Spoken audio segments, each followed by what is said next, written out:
What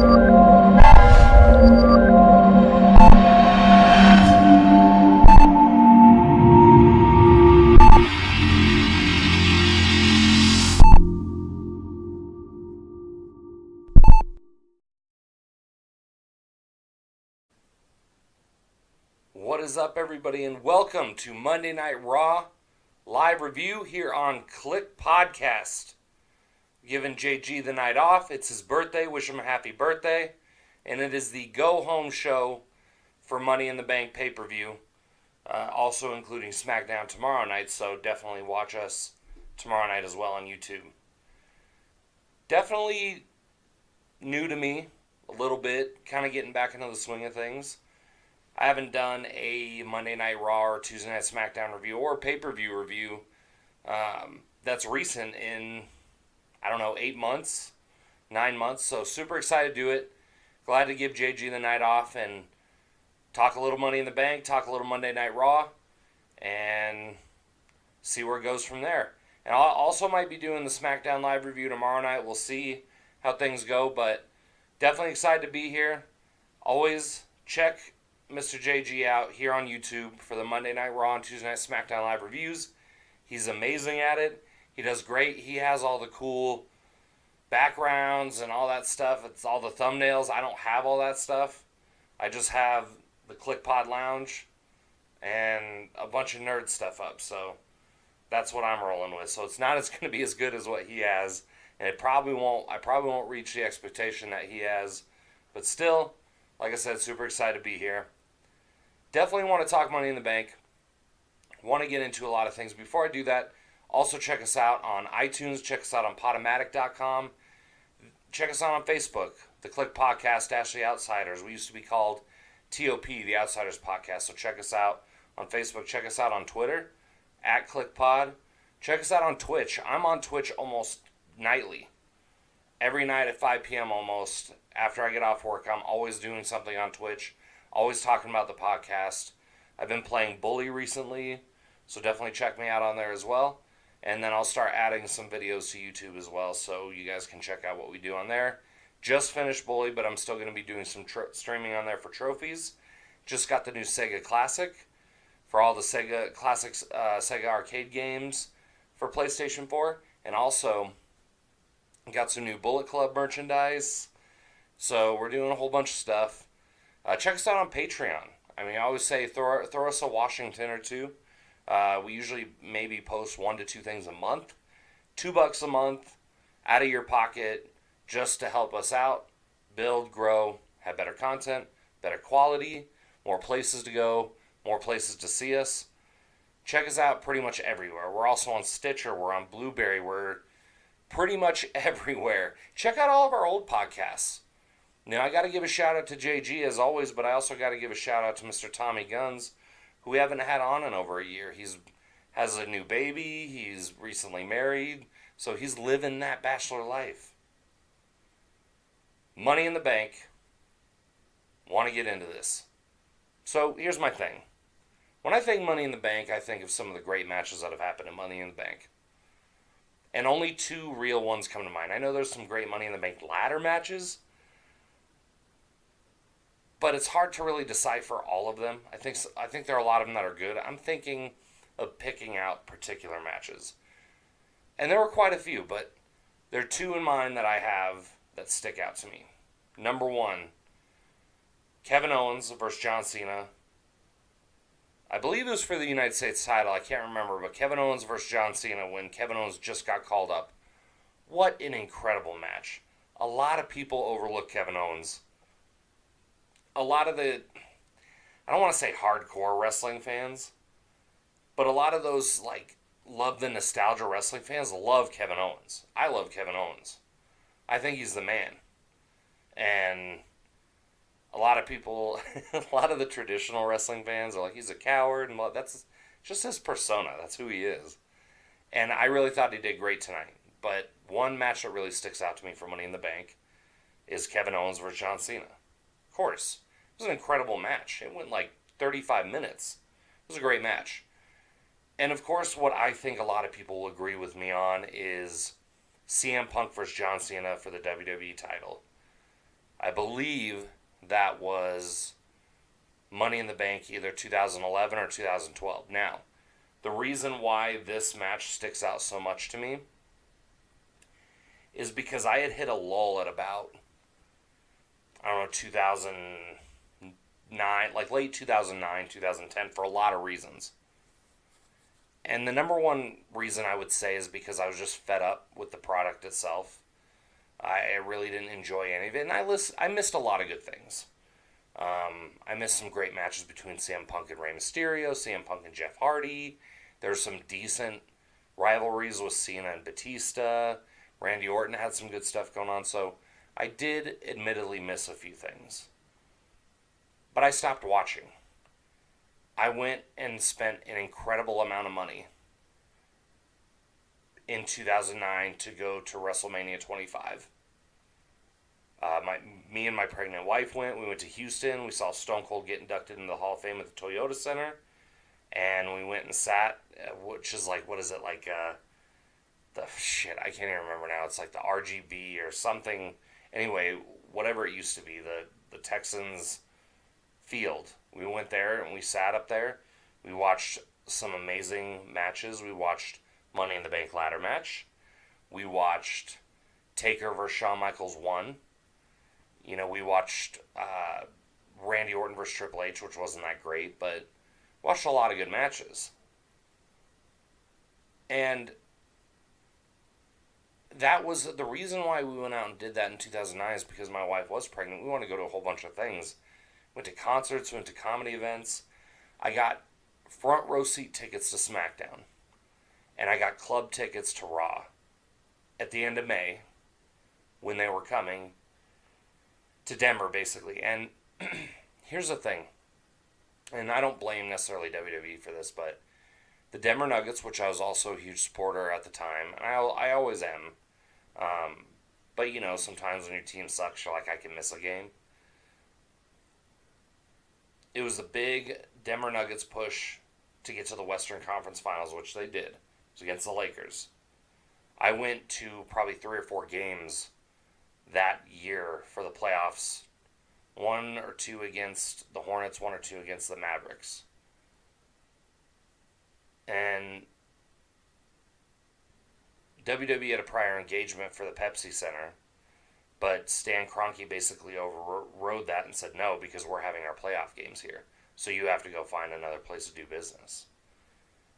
Well, not only did that put a sour taste in Vince McMahon's mouth, which it did, and he made very public, it basically, what happened was it was a collision of 2 multimillionaires with, who shits where, and how nice do they make the shit smell. But really who lost out on all of that was the fans. For me, both. Number one, the Nuggets did okay in that series, but they lost. So that was tough for me. Number two, WWE didn't come back to the Pepsi Center or do an actual Monday Night Raw or SmackDown for, I think, a year or 2 after that. They did some live shows in Colorado Springs or up north at the Budweiser Event Center, but they did not come back to do any of those. So we lost out, ultimately. So I had not only had a bitter taste in my mouth about wrestling and the direction it was going, I had a bitter taste in my mouth basically about wrestling in general. I spent so much of my hard-earned money paying the WWE to go see their product, and I still kind of felt like shit on a little bit. The last straw basically was they canceled those events, so I got my refund for SmackDown. I did not get a refund for Raw because they were going to set up a separate event at a different venue, which we were apparently supposed to call and get tickets for. I was not notified that we were supposed to call and get tickets for. So I show up to the Denver Coliseum, which is kind of a danky place. It's like a small venue that I've seen a lot of good events at. I mean, I saw Monday Night Nitro and WCW Spring Stampede 97 at Denver Coliseum. So a lot of great memories. But I go there with my ticket and they're like, this is for the Pepsi Center. I'm like, no, I know that, but it's supposed to be for this event. And okay, I guess you can take him, but I don't know where you're going to sit. So they took the tickets, and we went in there, and I'm like, this isn't right. Like, something doesn't feel right. The place was pretty much packed out. I think when I walked in there, Christian and Jericho or somebody was fighting in a no DQ match or something like that. And I didn't feel very comfortable. I mean, I could have easily just snatched a seat and sat down and been fine. It just didn't feel right to me. Nothing about it felt right to me. So I left. I walked out. I didn't even watch the show. I didn't get my money back. I spent a lot of money on merchandise. Me and Alyssa both got Stone Cold Steve Austin shirts for the WrestleMania event. And here I am feeling like, well, wrestling's not going to get any better. I got boned out of a shitload of money. And I'm done. And I was. And it wasn't until I started hearing about this huge momentum that CM Punk was getting, which I figured they were just going to mismanage him anyway. And then I started watching a little bit. I started watching the build up to this is my last day, or, Money in the Bank's my last day. I'm leaving with the belt. I was like, damn, this sounds good. Like, I kind of have to tune in to watch it. And the night I tuned in was the pipe bomb. Now, not to get off on a tangent, because I do need to get into Raw, and this is about Money in the Bank. I've gone on wrestling lulls before. My very first one was in 1994. It was 93 or 94. It was right after WrestleMania 9. I didn't have any friends who wanted to watch. Things were starting to get boring. Hulk Hogan won his 10th world title after Bret Hart got screwed out of it, basically. And I was just done. And I stopped watching. And I missed some good stuff, but I didn't miss very much. And the night I tuned in 1997 was the night that my favorite wrestler at the time, post Hulk Hogan, basically Hulk Hogan leaving WWE turned me into a Bret Hart supporter big time. Watch my favorite wrestler, Bret Hart, at the time, start push Vince McMahon around after a cage match and cuss and do all these things. And I'm like, I was so intrigued. I'm like, what is he doing? And I'm like, who is this Stone Cold Steve Austin guy? I don't get it. I know Shawn Michaels. I know The Undertaker. I know Sid. At the time, it was just Sid. Or Psycho Sid. But he was Sid Justice in the early portion of WWE or WWF. And I'm like, damn, actually, I have all my old wrestling magazines here. I still have the cover for WrestleMania 8 right here. I have a whole shitload of magazines in here from the early 90s and late 80s. Anyway. So it took something kind of momentous and shifted me back into the world of wrestling. And I'm glad I started watching in 97 because a lot of people think 98, 99, 2000, those are the biggest years of WWE ever. I don't believe that. I believe 1997 was the best year in wrestling 100% across the board. You're talking NWO, you're talking heel Hulk Hogan, Kevin Nash, Scott Hall, Six-Pac. You're talking about the formation of DX. You're talking about a heel Bret Hart. You couldn't go to Canada without there being a riot. You're talking about the emergence of Stone Cold Steve Austin. WrestleMania 13. You're talking about Stone Cold versus Bret Hart. WrestleMania 13. You're talking about SummerSlam where Owens spiked Stone Cold and broke his neck. You're talking about the Montreal Screwjob. 1997 was the best year. Oh, Starrcade. Sting versus Hogan. 97 was the best year in wrestling. Moving forward to today, Money in the Bank. Even just 2011, 2012. CM Punk versus John Cena was one of the best matches I've seen in a while. And I think that proves through for Money in the Bank. And man, have I gone off a tangent and haven't even spoken about Raw yet. So, shit. I haven't been in front of the camera on the mic in a long time, so you got to bear with me. Because, like, I just had to get it all out. So, Raw opened up. All the competitors for Monday Night Raw, women, men, all on top of a ladder for Money in the Bank. Kurt Angle comes out, starts talking about a spiel about how he's excited, how he's ready for Money in the Bank. That's Kurt Angle's WWE. And then Baron Corbin comes out as a representative, or what does he call himself? The Chancellor, I don't know, Constable, right? With a new shaved head. Great. Comes out in representation of Stephanie McMahon. Well, guess what? Baron Corbin just brought himself down here a little bit for me. Because he doesn't need an EC3 type of role. EC3 needed an EC3 type of role at Dixie Carter. They're doing that with Baron Corbin, and it's not going to work, because Baron Corbin's supposed to be a badass. Well, guess what, Baron Corbin? Guess what WWE does with badasses, who they put in these stupid roles? Have you ever heard of Brodus Clay? Have you ever heard of Drew McIntyre? It ain't going to work, bud. It just isn't. So milk it and do what you're supposed to be doing. It's not going to work. So that being said, one of the things I noticed, and they just kind of start talking back and forth, and WWE has stripped the wrestlers of their creativity in a lot of ways. Not just the wrestling portion, because it's very limited. I mean, you can go back to any PWG, any Ring of Honor, New Japan. You go see Kevin Owens, El Generico, Sami Zayn. You go see any of these people in indie promotions. Take it back to WWE's NXT. Sasha Banks, Alexa Bliss. You take it back to that. You break it down to its base form. And what do you get? Much better content. Less restrictions. More creativity.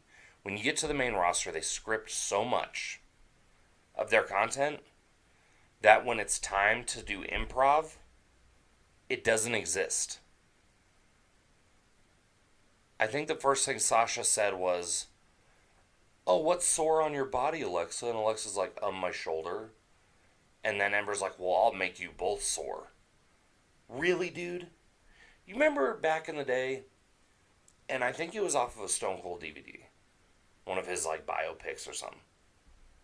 That was post neck injury, post car accident, whatever you call it. Kurt Angle used to talk about Stone Cold, how he rolls with the times, and how he's always changing. That's why he's the best.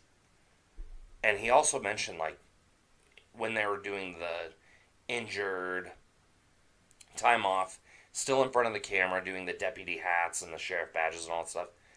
They literally, he said, and something resonated with me, he said that when they turned on the camera, it was go time. You didn't have a script, you just had to go. And these guys make gold a lot of the time, okay? Now, we literally handhold segments in the back. We handhold what they say on the mic. We handhold. And then you go out there and expect them to improv. And that's not going to work. You know why it doesn't work? Because you've stripped them of their creativity. That's why. So you expect them to go out there and make gold just because they're standing on a bunch of ladders and they're going to be in the main event of some pay-per-view on Sunday? Bullshit. You have Nia Jax, who's your women's champion, who's a beast, who can do great things in the ring, even with somebody like Ronda Rousey. And that, she can't talk. She can't talk. Ronda Rousey can barely talk. So what are you doing here? What's the point of giving anybody a mic when at least I don't want to say 2/3, that's a lot. 1/3 of your entire show is mic work and backstage segments and all these things, and you're just going to give the mic to people who you won't allow to be creative? Kevin Owens said a couple things in there, basically bitching about how Braun Strowman was taller, and that was the best part of the segment, saying that was an unfair advantage. Kevin Owens has the creativity. He can improv. He was made to do that. But when you have these people who come in who don't have shit, I just lost my phone with all my notes on it.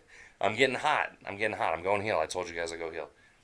When you get a lot of people with little experience, especially on the mic. Honestly, I thought Sasha was even better in NXT on the mic. Alexa was better in NXT on the mic. Ember Moon was better. Like, I just don't understand why we have these restrictions and barriers. And then Vince McMahon tells Stone Cold on his podcast that it's just people, millennials, who won't grab the brass ring. Bullshit. You won't give them the opportunity to do it. They do it in NXT, and guess what happens? Gold happens. That's what happens. I can literally not watch NXT for months and watch their pay-per-view on Saturdays and just be in awe on how great it was. It's crazy. It shouldn't work that way, and it does. You thought I was going to spit that water out like Triple H, didn't you? I got to grab my phone.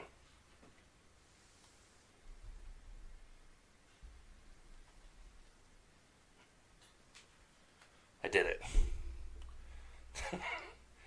Whew. Match number 1, fatal 4-way between Alexa Bliss, Sasha Banks, Ember Moon, and Natalya. Now, at one point,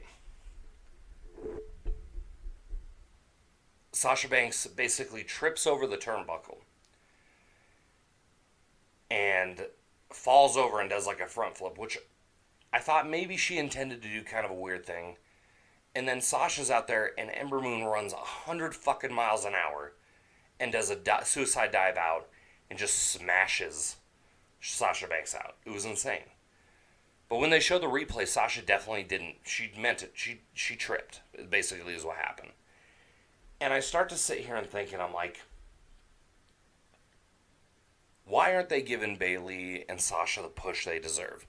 Why aren't we getting Sasha and Bailey Brooklyn? Why aren't we getting Kevin Owens, Sami Zayn, wrestle? You know what I mean? Why aren't we getting the matches that we want to get? Which I'll talk about at the end of this as my closing statements here. Why are we not getting the matches we're going to get? Part of me is disagreeing with my own opinion, and the other part of me, anyway. And I start to realize maybe Sasha and Bailey aren't being put over because of the mistakes they make in the ring. It's a possibility. They are veterans. Sasha Banks and Bailey arguably had the greatest women's match in over a decade. Which isn't hard to do. And I hate to say that with Charlotte, Becky Lynch, all these people there. I mean, all these great talents. I'm not putting anybody out, but what I am saying is, if you're going to go onto Raw and make these mistakes, you don't deserve to be in the main event. I love Sasha. I think she's a great talent, but she is garbage now. Bailey, same thing. And they keep playing into this, like, shady storyline of, like, it's going to happen, but they're not giving any content to anybody.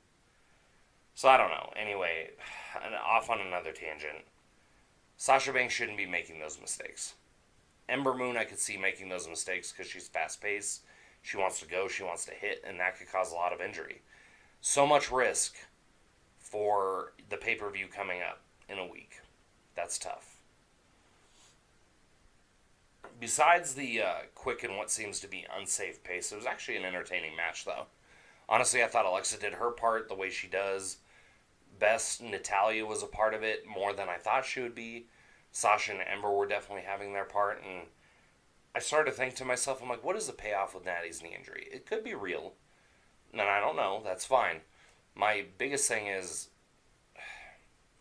if it isn't, what's the payoff?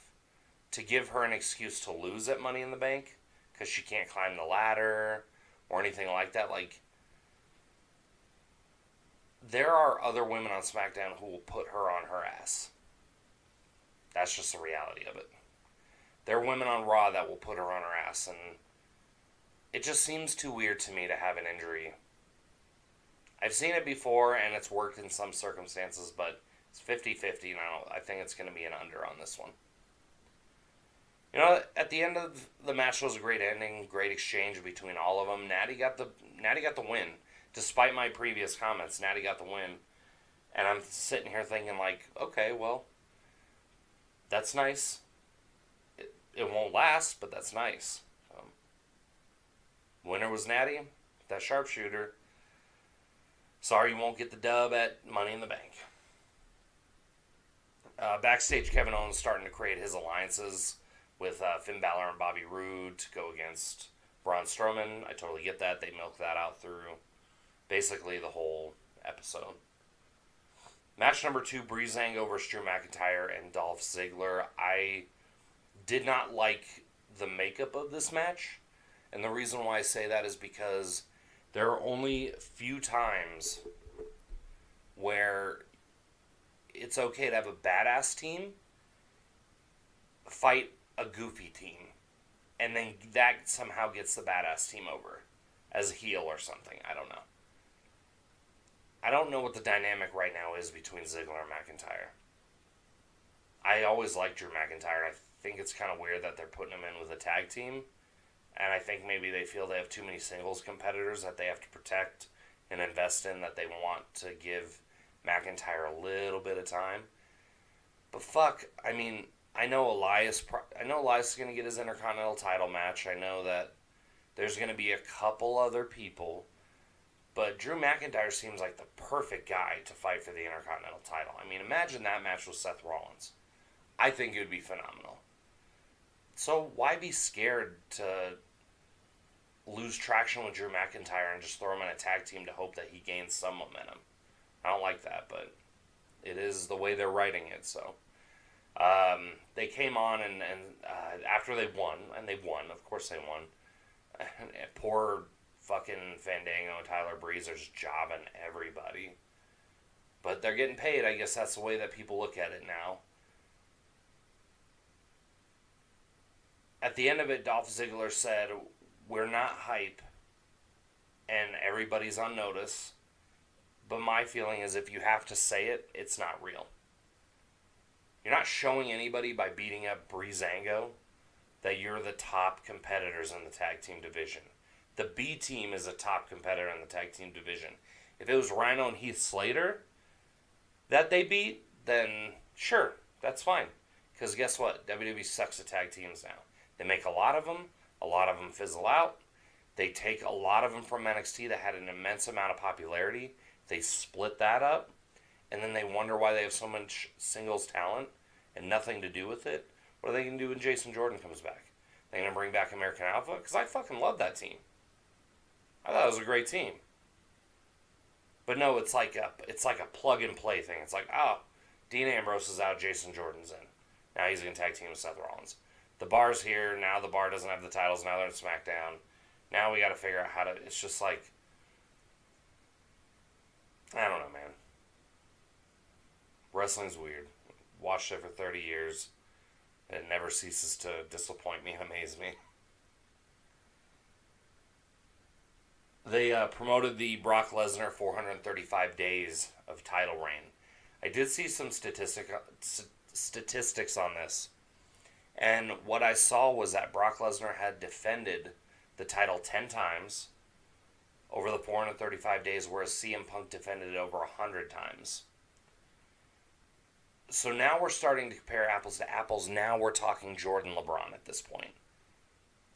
CM Punk's title reign meant way more than Brock's title reign. Brock is a prize fighter.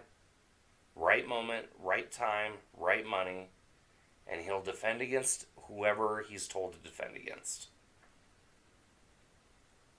I didn't feel that way with CM Punk, who was there full time. I like Brock, don't get me wrong. I think Brock is a beast. And I think he's an asshole. And that's part of his persona, and I think that's fine.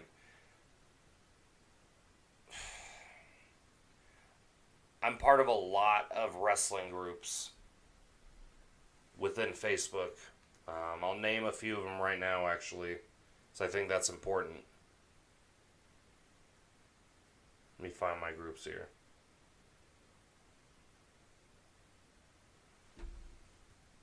So I'm part of Wrestle Nation Forum, Wrestle Wars, Wrestling Fans, Real Wrestling Fans, Pro Wrestling and MMA World, Pro Wrestling and MMA Extra, We Love Pro Wrestling 24/7, Pro Wrestling History, That one's in a History Society. The WWE Pro Wrestling Digest, and the wrestling you grew up with. Those are all the groups I'm a part of, and they're up in fucking arms about this Brock Lesnar thing. I don't think it's such a bad thing that he is beating CM Punk's streak. I think, if anything, the way we've heard Triple H talk about CM Punk, the way we've heard CM Punk talk about WWE,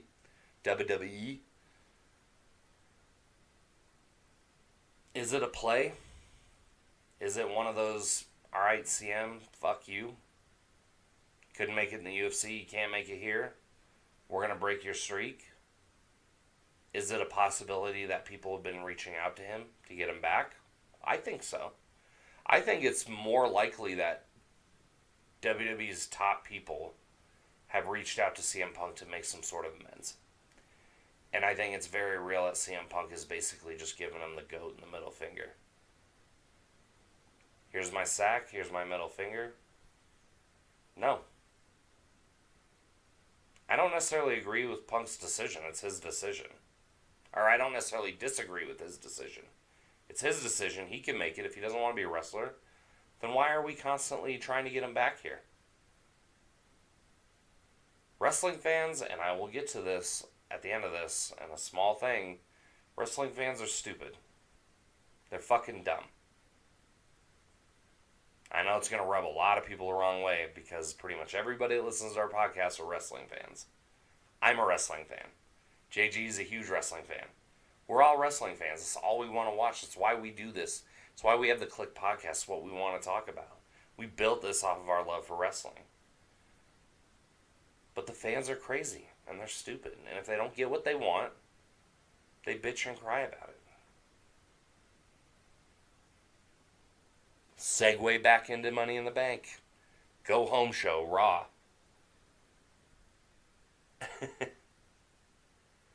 So, anyway, 435, great. Congrats, Brock.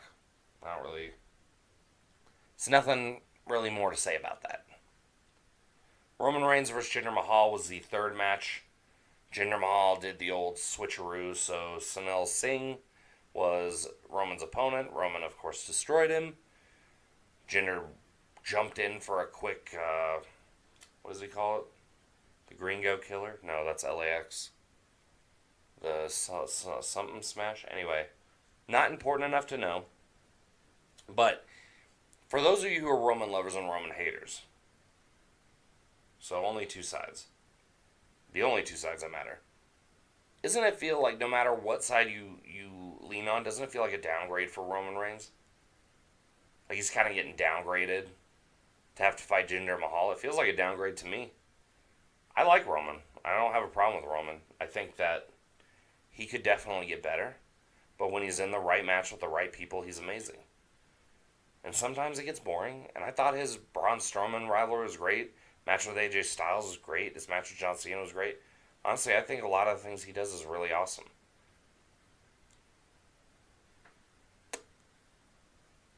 But Roman won, so against Sunil. Match number 4, the B Team versus Rhino, is a pretty generic match. It went the way it was supposed to go. And the B Team won, and they're undefeated, so we have an undefeated B Team. We have a totally defeated Curt Hawkins. Ever since Asuka has started this undefeated streak, that's all Michael Cole wants to talk about. You know, Matt and Bray Wyatt interrupt, and I thought it was kind of funny, and I always think of this every once in a while. Matt Hardy created arguably the greatest character of the year 2016. Basically, the character that held TNA together, or Global Force, or Impact Wrestling, whatever you want to call it. And then he had that lull, and he came back finally as a woken Matt Hardy, which I think is a great turn. It's not broken, but it's woken. I think it's pretty sweet. And now he's in a tag team again. How do you find yourself in a tag team? Created one of the greatest characters, and because you can't figure out what to do with Bray Wyatt, and you can't figure out what to do with woken Matt Hardy, you gotta put them together? What is fucking Teddy Long somewhere working in the background? Is he writing scripts now? Shit. B Team won. They interrupted, but I can also say at the same time, if the B Team wins the tag team titles, I mean, if I were WWE right now, I would have the B Team win the tag team titles at a pay-per-view, only to have whoever Matt Hardy and the Woken Deletion or whatever they call themselves just pick it back up on Raw. I think it'd be a great underdog story. Get a big pop. Bo Dallas, Curtis Axel winning tag team titles, that'd be pretty sweet. They deserve it, at least. Elias came out to do a song with Seth Rollins. He pulls out this guitar, and it's like, it's done up like Ultimate Warrior's trunks and shit. It's like, has the Intercontinental title on it, has Elias' name on it, like all this stuff. He said he got it from John Mayer as a custom-made guitar. Clearly was painted on. And then starts singing about Seth Rollins and telling him how he'd beat him, and, just the normal hoopla. Seth Rollins comes out, Elias leaves after a short altercation, and then Seth decides to smash Elias' new custom guitar from John Mayer. They've done this before with The Rock. They've done this before with other superstars. It hit on the other times, not this time. But what was really funny, I have to say, was after Seth Rollins did a curb stomp on the guitar, which he did not do a very good job of, and I love Seth, but it was really funny because he didn't even put that thing, he didn't obliterate it, he just kind of kicked it in. Jonathan Coachman says, the world's greatest hip-hop star gave that to Elias, John Mayer. And Corey Graves almost lost his shit and was like, what? Does John Mayer do hip-hop? And Coach goes, John Mayer, Jay-Z, same thing. That was probably the funniest thing the announcer said. I don't know if it was scripted, but it was really, really good. Match number 5, Bailey versus Ruby Riott. I thought it was a good technical match. No issues there. I think Ruby Riott's great. I think Bailey's great. I think Bailey needs to get back on track, but I think Ruby and Bailey are both great. I wish Ruby would add a little bit of depth to her character. She's kind of playing that psychotic punk chick, and honestly, Ruby's so good in the ring that she could really do any character and probably get away with it. Just not a goofy character, but she could add some depth somehow. I could even see her going the way of Mickie James circa WrestleMania 20 and just kind of go the psychotic path. And just kind of tear down the whole women's division that way. I think that'd be really cool.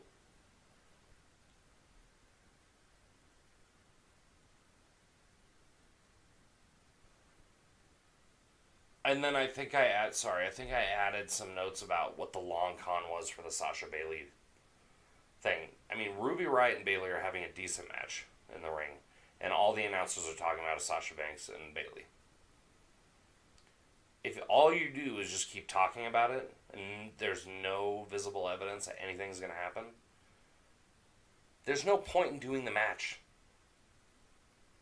I don't see any point in doing the match.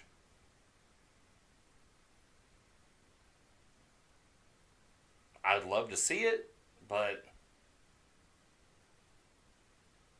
I don't know. Match number 6, Curt Hawkins versus No Way Jose. Curt Hawkins came out as a part of the, what do you call it, the Muchacha train or something. Tried to sneak in on No Way. No Way hit him with a finisher. That's over. They talk about his losing streak for about 3 seconds.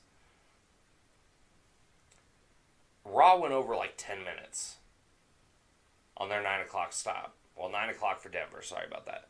9 o'clock Mountain Time. They went over 10 minutes. They could have cut that segment. What are you gaining for No Way? Nothing. What do you think happened to Adam Rose? Well, okay, hold up. Adam Rose did his own doing. But that whole party thing and the whole let's bring a bunch of people out and dance and all those things, it just doesn't work. What I would love to see for No Way Jose is a mean streak. I would love to see him go on a serious mean streak. Not a heel, stay babyface, do his dancing, but just be fucking mean in the ring. That would be awesome. No Way would get over big time that way.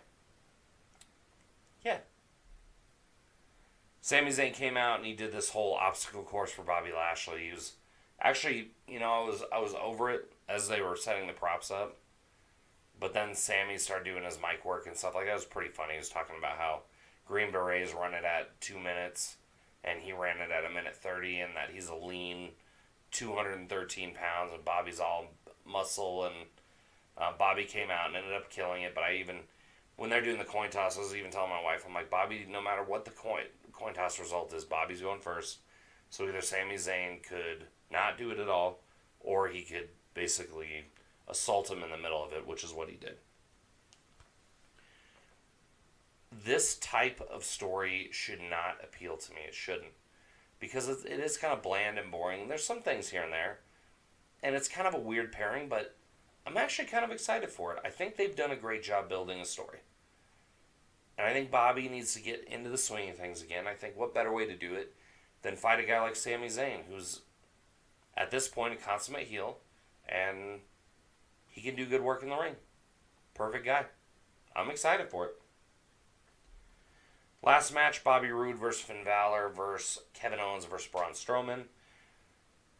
As you can figure, Braun pretty much ran the pace at the start.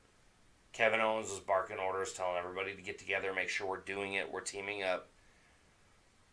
And it was entertaining. It was a good match. It was entertaining. It wasn't like technically a good match, but it was entertaining. And they finally get out to the ramp, and Braun is Braun, just tossing guys around. Well, they finally team up on him, and they lay out Braun on the announce table. And here comes Kevin Owens, frog splash off the top of the ladder, onto the announce table, onto Braun Strowman. It was an awesome visual. My favorite part of the night by far. And that's a tough place to land because you have nothing on the left of you based on the angle he was jumping. So that could have gone wrong quick. Then they all get back in the ring. Finn Balor, Bobby Roode's doing a great job kind of holding the match together while Kevin and Braun are getting breathers. They're having a great technical match. Kevin kind of inserts himself. They do a Tower of Doom suplex powerbomb, which was great. Then Braun makes his way back in there. Power slam on Kevin Owens onto a mini ladder, which a big ladder I get because it has a little bit more give. Mini ladders are tough. They're thick and rigid and look like it hurt. And then, Balor's gaining all this momentum. But ultimately, the power slam on Kevin Owens is what did him in. And I'm starting to think that they have absolutely no reason not to give Braun the dub at Money in the Bank. Like, I just don't see why you'd build this guy up just to take him out again. They've done this to him a bunch. They built him up so high to the point where you're like, there's absolutely no way this guy can lose. And then he loses. Or he just gets disqualified, or something happens. That's not fair. I wish Kevin Owens would get another shot at the title. I wish Kevin Owens with Money in the Bank would be great. Trust me. Balor deserves Money in the Bank. I mean, fuck. Bobby Roode, I think, would be a great Money in the Bank guy. He'd make it glorious, right? I think all these guys are super deserving. Plus, you have the 4 guys from SmackDown in there. Samoa Joe. I mean, give me a fucking break. I love Samoa Joe. One member of the New Day, which is weird, okay? New Day's played out, and that's weird. And, I don't know. Rusev and, I don't know. There are just too many strong players from Raw still.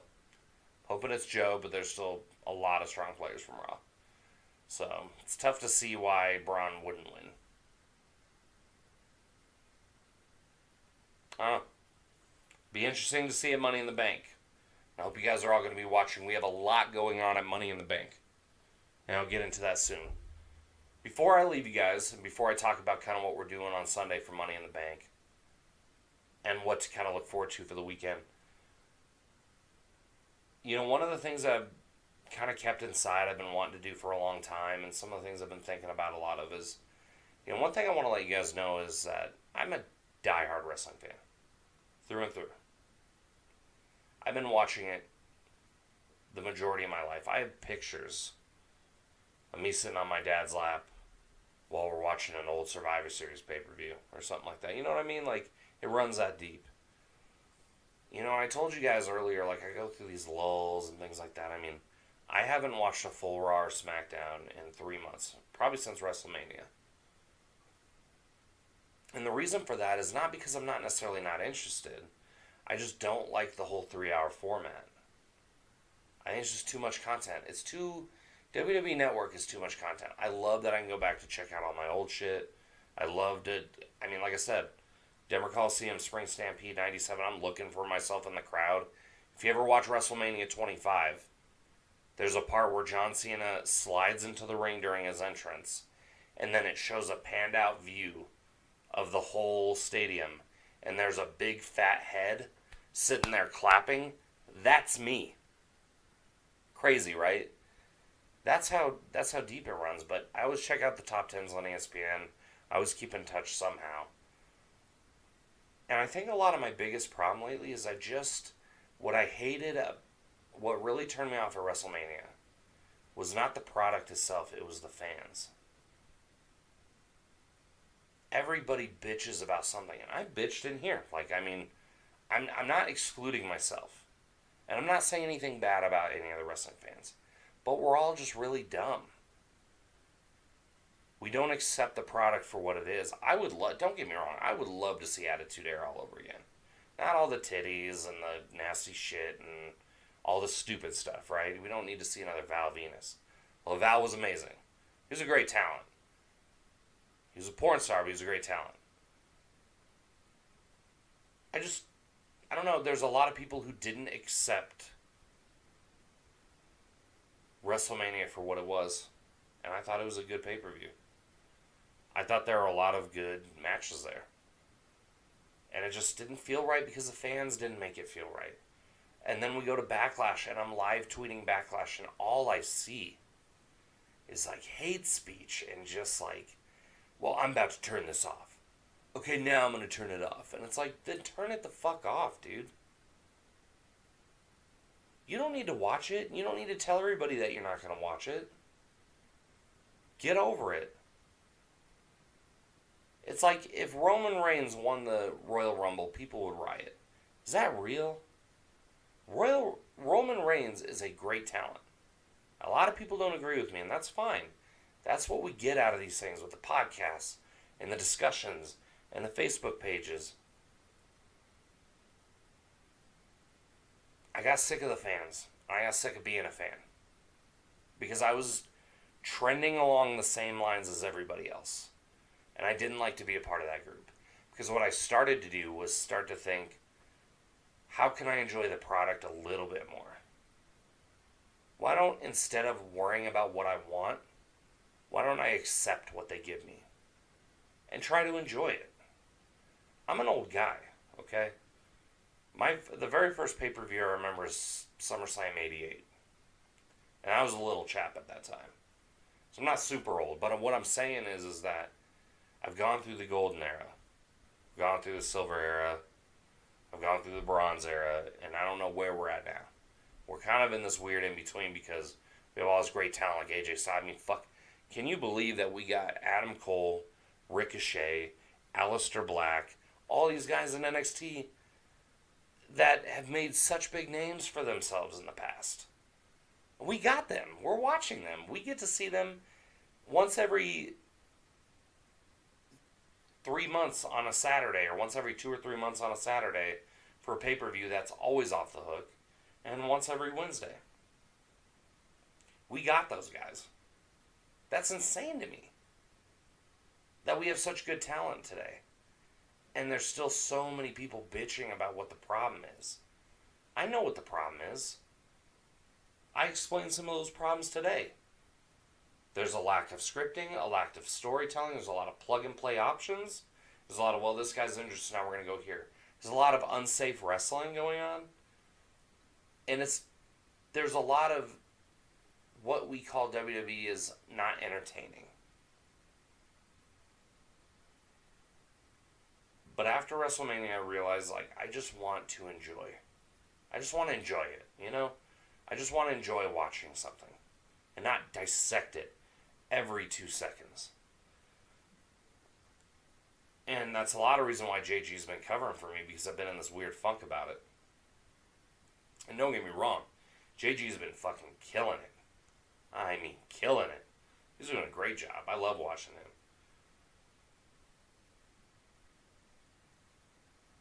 I don't know. I love wrestling, and I kind of wish the fans would make it a little bit better. I wish that people would give WWE a break every now and then. I wish that they'd watch the content and allow it to happen, rather than bitch and complain when it doesn't work. I can tell you guys right now that 65-75% of it is not going to work. And then you get those random gems. The CM Punks versus John Cena's. The,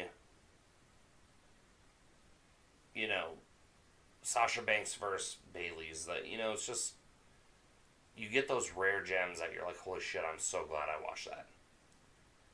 So, we live in now a society and a world and a generation of challenges. So I'm not shouting out any Tide Pod challenges. I'm not doing any too sweet challenges, even though that'd be too sweet. What I challenge wrestling fans to do today is enjoy the product as is. Period. Can you do that? And if you cannot, stop watching. That's the challenge.